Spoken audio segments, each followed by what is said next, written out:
നല്ലൊരാവി പറക്കുന്ന പച്ചമുട്ട ചോറായാലോ പച്ചമുട്ട ചോറോ എന്ന് വിചാരിക്കുന്നുണ്ടാവില്ലേ. പക്ഷെ അങ്ങനെ വിചാരിക്കാൻ വരട്ടെ, നല്ല അടിപൊളിയായിട്ടുള്ള നല്ല ഫ്ലേവർഫുൾ ആയിട്ടുള്ള ചോറ് തന്നെ കേട്ടോ.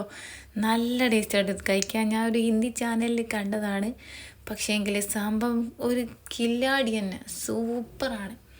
അപ്പോൾ നിങ്ങൾ ഇത്രയും ഐറ്റംസ് പെട്ടെന്ന് എടുത്ത് വെച്ചിട്ട് ഓടി വന്നോ. എന്നിട്ടൊരു മിക്സിയുടെ ജാറിലേക്ക് ഇട്ട് കൊടുക്കുക. മല്ലിയില, പുതിനയില, ചെറിയ മിക്സിയുടെ ജാർ മതിയെന്ന് വിചാരിച്ചു. പക്ഷേ അതിൽ കൊള്ളുന്നില്ല. അപ്പോൾ ഞാൻ വേഗം വീണ്ടും മാറ്റിയിട്ട് വലിയ മിക്സിയിലേക്ക് ഇട്ട് കൊടുത്തിട്ടുണ്ട് കേട്ടോ. ഇനിയിപ്പോൾ ഇതാ ഒരു 4-5 ചെറിയ ഉള്ളില്ലേ അതും കൂടി ഇട്ട് കൊടുക്കുക.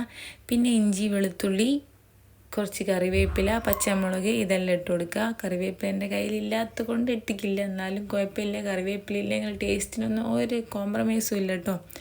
അപ്പോൾ ഇതാ നല്ല പോലെ ക്രഷ് ചെയ്തെടുത്തിട്ടുണ്ട്. ഒരു പാൻ വെച്ച് ചൂടാക്കിയിട്ട് കുറച്ച് വെളിച്ചെണ്ണ ഒഴിച്ച് കൊടുക്കുന്നുണ്ട്. തണുപ്പായതുകൊണ്ട് വെളിച്ചെണ്ണയൊക്കെ ഒന്ന് വരാൻ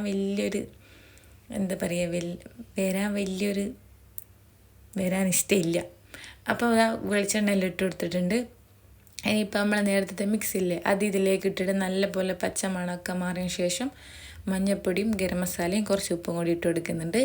ഇതിനൊന്നും അളവ് കൂടി പോകരുത് കേട്ടോ, കുറച്ച് തന്നെ മതി. എന്നിട്ട് നല്ലപോലെ മിക്സ് ചെയ്ത് കൊടുക്കുന്നുണ്ട്.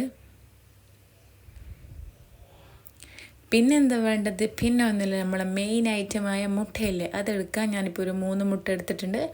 അത് ഇതിലേക്കൊന്ന് പൊട്ടിച്ച് വെച്ച് കൊടുക്കുന്നുണ്ട്. മുട്ടയും കൊണ്ട് ഇതിലേക്ക് ഇട്ട് നല്ലപോലെ മിക്സ് ചെയ്യുന്നുണ്ട്.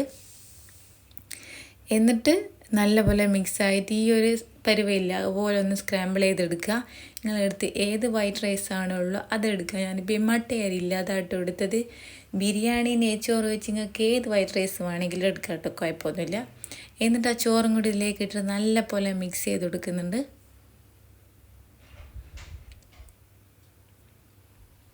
മിക്സ് ചെയ്ത് കൊടുത്ത് കുറച്ച് സമയം ഒന്ന് അടച്ച് വെച്ച് ലാസ്റ്റ് കുറച്ച് മല്ലിയിലയും കൂടി ഇട്ടാൽ നല്ല അടിപൊളിയായിട്ടുള്ള പച്ചമുട്ട ചോറ് ഇവിടെ റെഡിയാണ്. ട്രൈ ചെയ്ത് നോക്കുക, അടിപൊളിയാണ്.